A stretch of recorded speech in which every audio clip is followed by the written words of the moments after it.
Hey guys, welcome back to my channel. It's Mindy here. I hope you had an amazing weekend and you're off to the start of a fantastic week. So today I'm going to do a review of a house that I'm super excited to talk about, and that is the house of BDK. Recently, a viewer asked me to do this review, and so I'm taking some of the more popular fragrances from the house. I will say I received most of these samples about a year ago. I tried them, wasn't crazy about them, pushed them to the side after trying them on paper, and that was a huge mistake. Now, fast forward to last week, I played with them again based on the request from the subscriber, and there are a couple here that I am madly in love with. I know I did a review not too long ago of Velvet Tonka, shared my thoughts on that one, and I made a comment that I had not found a love from the house of BDK yet. Now, I stand corrected on that statement. There are actually two loves that I will be reviewing in this video. I'll be sharing my thoughts, and I do have two full bottles on the way. Coincidentally, last week when I went back to revisit these, one of the perfume sellers or fragrances had a sale across the board on BDK, so I am so excited to have two of these coming into my collection fairly soon. If you're interested in knowing which fragrances those are, please stay tuned and I will jump right in.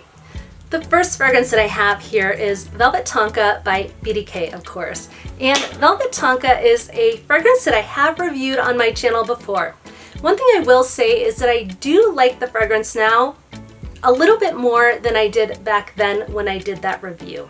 Now, I expected to really love this fragrance. There are some notes that I'm wild about in here, like tobacco. I love tonka bean, bourbon, vanilla. I really thought this would be a strong love for me. I love boozy fragrances like Spiritueuse Vanille. I love tobacco fragrances like Nirvana Amethyst and Bois, Dore. And I also really love fragrances that have almond and nuttiness in them, like Hypnotic Poison, Girl of Now Shine, just to name a couple. So I expected that this fragrance would be a huge hit for me. Sadly, that's not the case. This one kind of makes me think of an old lounge, maybe a hotel room, a speakeasy from the Prohibition times. This sort of has just a vintagey vibe that takes me back. Not to say that that's a bad thing, but for me, the notes that I expected to come together beautifully in this one just don't fit together very well, and this is not one that I'm super crazy about. Velvet and the nomenclature for this fragrance does make sense to me. There's just something very velvety about this fragrance. It is a smooth fragrance to my nose, but there is something that I just find to be a little bit off-putting here. The notes are just not coming together cohesively in my mind in a way that I enjoy. I do pick up what I feel like is a little bit of soapiness from this fragrance, and I'm not exactly sure where that comes from, but there is another fragrance that does come to mind when I sniffed this one and I looked over the reviews. That is Joop. I don't know how to say it, so I'll put it right up here. That's a fragrance that smells somewhat similar to this one. It has some similarities, and I think if you do like Joop or Joop, you'll probably really like this fragrance. Again, that is Velvet Tonka by BDK. The next fragrance that I have here is Rouge Smoking by BDK. Now, the immediate thing that came to mind when I smelled this fragrance for the first time was in the Reminds Me Of section of Fragrantica. I don't know why they don't have root beer there. It immediately made me think of root beer when I smelled this one for the first time. In addition to the root beer vibe that I get, I do pick up a little bit of spiciness from this one. There's cherry, there's pink pepper and bergamot in here.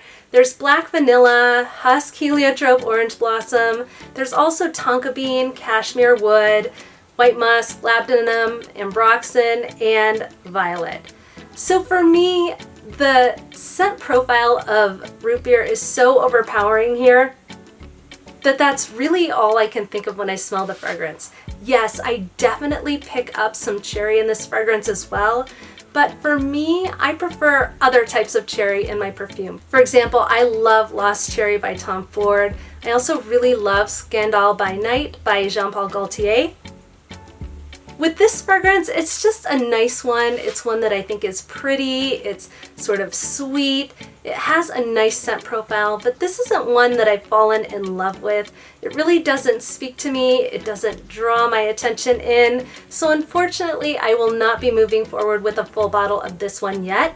This, of all of the fragrances that I have here, is probably the one that I need to play with a little bit more than all of the others. The others I played with quite a bit, so I will say that at some point in time I may change my mind on this one, but for now this is just a like, it's not a love. Again, that is Rouge Smoking by BDK. Next up is Tubereuse Imperiale, and this is one that I bought recently from Lucky Scent.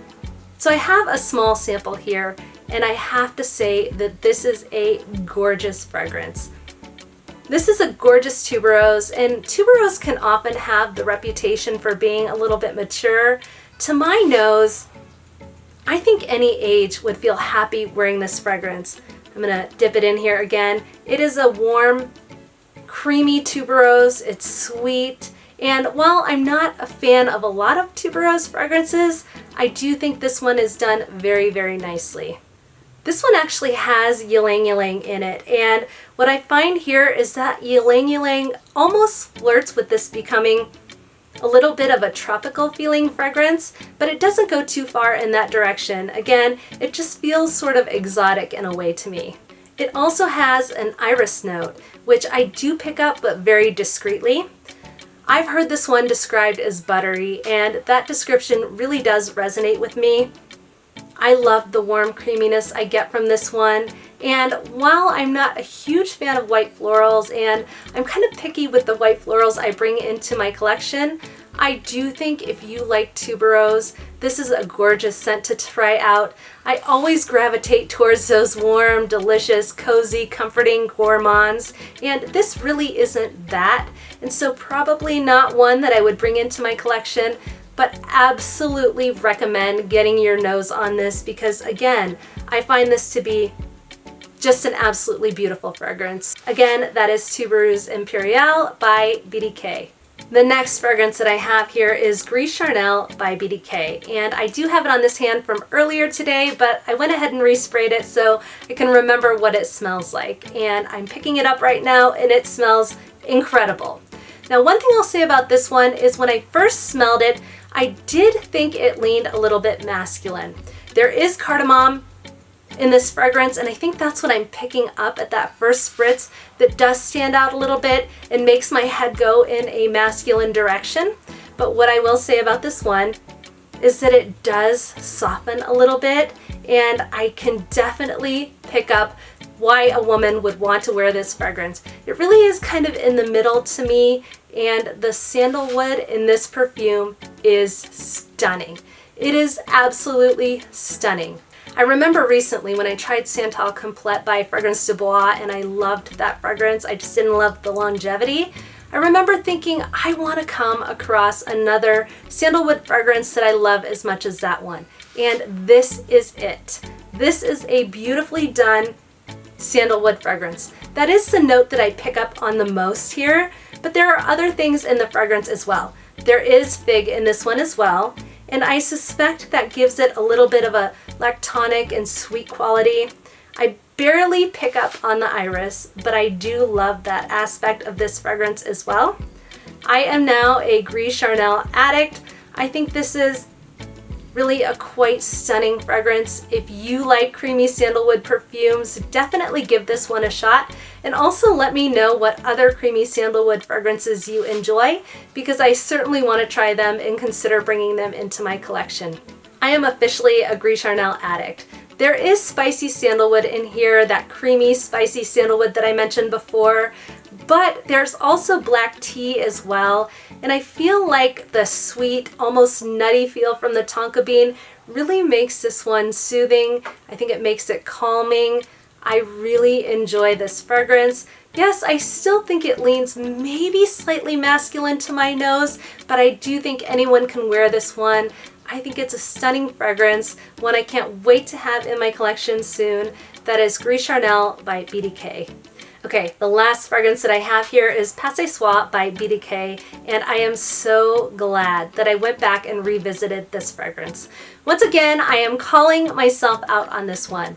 I'm constantly reinforcing the need for many of the fragrances that I talk about here on my channel to go and play with them on your own skin. Spray them on your skin, let them settle, let them dry down, and then really make a judgment call on the perfume. I did not do that with Pas Ce Soir when I first tried it. I sprayed it on a piece of paper, thought it was nice, but really not for me. Once I went back and revisited it, I discovered I am madly in love with this one. Now, what I have to say here is that there is an unusual scent from this fragrance. In the perfume is ginger, there's black pepper, there's mandarin orange, there's also quince, which is said to have a little bit of a dry, sour, fruity feel, and I definitely feel like I'm picking up that dryness from this fruit. There is Moroccan jasmine, orange blossom, cashmeran, amberwood, and Singapore patchouli. Now again, what really draws me in, I think, to this fragrance is that unusual fruit that I'm smelling. I've gone back and forth on this one. It wasn't a love at first sniff like I mentioned before, and even last week I played with it 3 days in a row. I liked it, but then I wasn't sure, and then I loved it and I wasn't sure.